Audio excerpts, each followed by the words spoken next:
Now, President Jacob Zuma has arrived in the Swiss ski resort of Davos for this year's annual meeting of the World Economic Forum. About 40 heads of state and 1,500 bankers and CEOs are expected to attend this year's conference, which kicks off tomorrow with the theme, The New Global Context. Davos 2015 was expected to be dominated by escalating wars in different parts of the world and growing incidents of terrorism in Europe.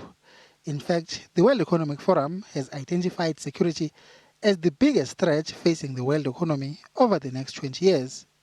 But now, as delegates begin to arrive, the IMF has dropped a bombshell. It has slashed its growth forecast for the global economy from 3.8% to 3.5% for this year, citing a lack of investment. The cut comes despite the big boost derived by the world from the dramatic fall in oil prices. Global security is a major issue. Low economic growth in the world is a major issue. You'll have seen that the IMF has revised the global growth downward. There is even talk of the Eurozone having its own arrangement where they print out money.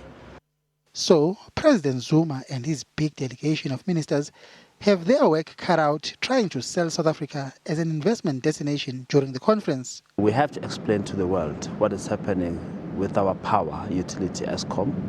We have to explain to the world what is happening with our growth prospects and the expansion of rail and just infrastructure build in general. We've got to build the confidence. That's why it's very important that the president lead a very powerful delegation to Davos. And in a strange twist, Eskom has pulled out from going to Davos at the last meeting, citing a public outcry. The two people who were going to attend from our side were our chairman, Mr. Zolasoti, and our head of sustainability, Dr. Steve Lennon. But because of the general public outcry around this issue about Eskom executives being seen to be going all over the place, and while the country or the power system was in a much less stable situation than it normally is, then because of that outcry, a decision was taken by Eskom executives who were involved, and obviously they are members of the team in general, to decide that maybe we should just cancel our participation at the WEF for now. Meanwhile, the Director General of the International Labour Organization has slammed the politicians and captains of industry heading to Davos.